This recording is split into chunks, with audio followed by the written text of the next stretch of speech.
সংসদে জুলাই যোদ্ধাদের দায় মুক্তি আইন পাশ প্রসঙ্গে গতকাল একটা ভিডিওতে বলেছিলাম যে Hasnat Abdullah MP he wasn't happy যে মানবাধিকার কমিশন বিল পাশ না করে যেন দায় মুক্তি আইন পাশ না করে সেজন্য বিরোধিতা করতেছিল।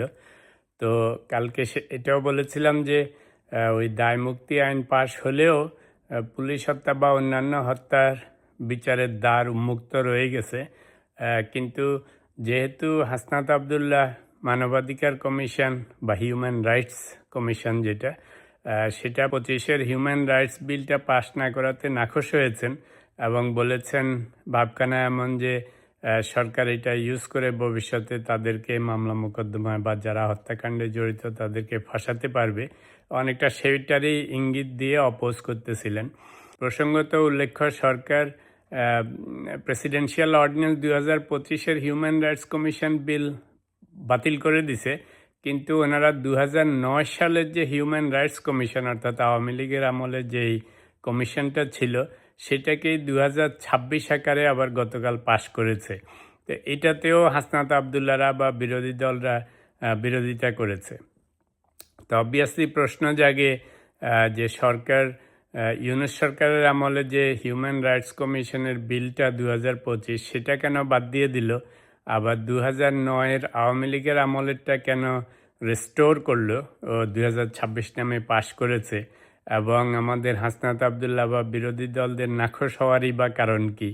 তো সেটার জন্য কম্পারেটিভ একটু রিসার্চ করলাম দুটা বিলেরই, ইউনূস সরকারেরটা যেটা বাতিল করে দিয়েছে এবং বিএনপি সরকার সেই আওয়ামী লীগ আমলের 2009-এরটা যেটা রেস্টোর করেছে, পাশ করেছে নতুন করে। তো একটু কম্পারেটিভ দেখলাম যে নাখোশ হওয়ার কারণটা কি। তো যেহেতু আমি একটু সময় ব্যয় করেছি তো ভাবলাম ফলাফলটা আপনাদের সাথেও একটু শেয়ার করি, সবাইরই যদি একটু নলেজ বাড়ে। তো কম্পারেটিভ অ্যানালিসিস করে যেটা দেখলাম সেটা হচ্ছে যে 2009 যে প্রভিশনগুলি আছে হিউম্যান রাইটস কমিশন, কেউ বাংলায় বেশি এটার নাম জানেন, কেউ ইংরেজিতে জানেন। তো হিউম্যান রাইটসটা ওয়ার্ল্ড ওয়াইড খুব নোন টার্ম, সেই জন্য হিউম্যান রাইটস বেশি বলতেছি। যাই হোক, তো হিউম্যান রাইটস কমিশনটা বেসিক্যালি সরকারের আন্ডারেই একটা কমিশন। হিউম্যান রাইটস কমিশনের মেম্বাররা সরকারের অন্যান্য অফিসারদের মতো বেতন ভাতা নেন। এটা বলছি এই কারণে এটার ইন্ডিপেন্ডেন্সটা বোঝানোর জন্য। তো দুটা বিলের মধ্যে মেইন যেটা পার্থক্য দেখলাম, যেটা সরকার এখন পাশ করেছে আর যেটা বাদ দিয়ে দিয়েছে ইউনূস সরকারের, তো দুটাতেই ইউনূস সরকাররা আগের বিলটাকে একটুখানি বেশি স্বাধীনতা দেওয়ার চেষ্টা করেছে কমিশনের মেম্বারদেরকে, কমিশনের কার্যক্রমকে, কমিশনের মেম্বারদেরকে হায়ারিং ফায়ারিং সম্বন্ধে। একটা মেজর জিনিস ছিল ডিফারেন্স যেটা দেখলাম সেটা হচ্ছে যে আগে কমিশন পুরনো বিলে কমিশন ইচ্ছা করলেই অভিযোগের ভিত্তিতে তদন্ত করা শুরু করতে পারতো না, মানে গভর্নমেন্টের অনুমতি লাগে। পার্টিকুলারলি আইন শৃঙ্খলা বাহিনীর বিরুদ্ধে, যেমন পুলিশ, র্যাব বা অন্যান্য এদের বিরুদ্ধে যদি কোনো অভিযোগ জমা পড়ে কমিশনে, তাহলে 2009 সালের বিলে হিউম্যান রাইটস কমিশনের যে আইন, সে আইন অনুসারে কমিশন ইচ্ছা করলেই তদন্ত শুরু করতে পারে না। কিন্তু ইউনূস গভর্নমেন্টের আমলে যেটা করেছিল যে ওনারা ইচ্ছা করলে সুও মোটো বলে, মানে নিজেরা স্ব-উদ্যোগে কোনো রকমের তদন্ত শুরু করতে পারেন যদি অভিযোগ থাকে। আর অন্যান্য ক্ষেত্রে যেটা বললাম, in general mostly hiring firing ওনাদের কাজের এগুলির ক্ষেত্রে একটুখানি বেশি স্বাধীনতা, তেমন কোনো মেজর ডিফারেন্স নেই। তবে ইন্টারেস্টিং পয়েন্ট যেটা মেক করতে চাচ্ছিলাম সেটা হচ্ছে হাসনাত আবদুল্লাহরা যেটা বলতেছিল যে হিউম্যান রাইটস কমিশন ইউনূস সরকারেরটা বাদ দিয়ে পুরনোটা নেয়া মানে মামা বাগনে কমিশন হয়ে যাবে, মামা বাগনে মানে সরকারের লোকজন হয়ে যাবে, ফলে হত্যা মামলা এটা সেটা সব কিছু হিউম্যান রাইটসের নামে ওনাদেরকে ধরতে পারবেন বা মামলা মোকদ্দমা করতে পারবেন। আসলে সেটার ডাইরেক্ট কোনো কানেকশন নেই সত্যিকার অর্থে। পুরনো বিলে যে সমস্ত প্রভিশন আছে নতুন বিলেও সেই সমস্ত প্রভিশনই আছে। পুরনো নতুন বিলে এমন কিছু নাই যে জুলাই যোদ্ধাদের হত্যাকাণ্ড বা অন্য কিছুর থেকে ওনাদেরকে এক্সামশন দিবে বা ইন্ডেমনিটি দিবে। তো ফলে there is no real direct connection.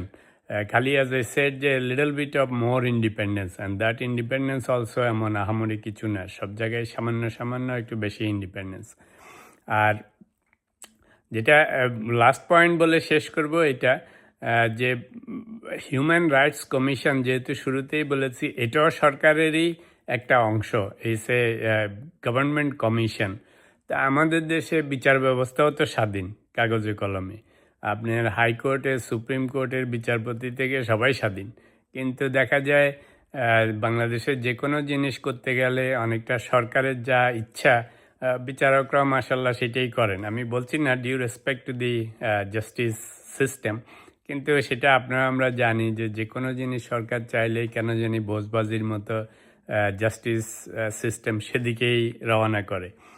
Writ করলে সরকার যা চায় সে অনুসারে হয়, কাউকে অ্যারেস্ট করতে কাউকে রিমান্ডে নিতে সরকারের ভাব যেদিকে সেগুলি বিচারের ভাবও সেদিকে।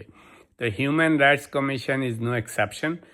পরে যা দেখলাম ওনারা সরকারেরই বেতন ভাতা নেন, ওনারা সরকারের রিপোর্ট রিভিউ করেন, যে কোনো ধরনের তদন্ত করতে হলে কারো বিরুদ্ধে অভিযোগ পেলে সেটা ওনারা সরকারের সাথে কনসাল্ট করেন অফেন টাইম।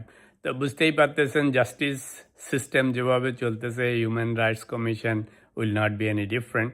তো খালি আজকের আলোচনার বিষয়বস্তু ছিল, ভাবলাম যে হাসনাত আবদুল্লাহ যে এত কনসার্ন যে নিজেদের দায় মুক্তির আইনটা পাশ করানোর জন্য সে বিরোধিতা করতেছিল যে আগে হিউম্যান রাইটস কমিশন বিলটা পাশ করাইতে হবে ইউনুসেরটা। তো সেটাতে খুঁজে দেখলাম যে আসলে ওদেরকে এক্সট্রা সিকিউরিটি প্রোটেকশন দেওয়ার মতো কিছু নেই।